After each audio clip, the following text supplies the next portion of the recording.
In Ottawa this morning, we're going to get an update on how the COVID-19 crisis is affecting Indigenous communities. It is Indigenous Services Minister Marc Miller and the Chief Medical Officer of Public Health, Dr. Tony Wong, who will hold a briefing at 9:30 Eastern this morning, and we'll have it for you live on our program today.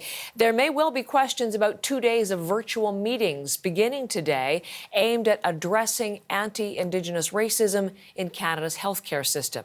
That issue was brought to the country's stark attention recently with a disturbing video that captured a Quebec Indigenous woman's last moments alive. We've reported on that story before. Olivia Stefanovich has more on it now.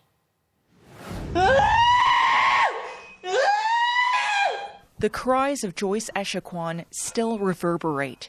The 37-year-old Atikamekw mother died in a Quebec hospital last year, but not before capturing her final moments on video. The recordings show Echaquan being taunted by the very staff who were supposed to deliver care.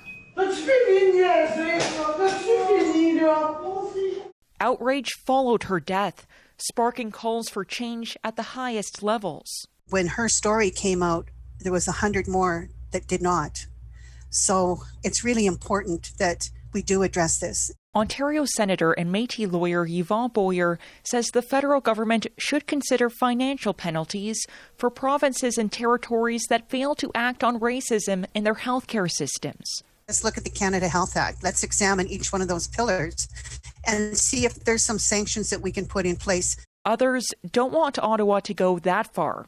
I would worry that this conversation will devolve very quickly into a federal and provincial and territorial fight around jurisdiction, which is often where we end up when Indigenous people's policy areas are discussed. And it is really unfortunate to me that squabbles over jurisdiction often are the areas and spaces that the federal government and provinces and territories would rather spend their time on, rather than providing care and stamping out systemic racism in each of those three jurisdictions.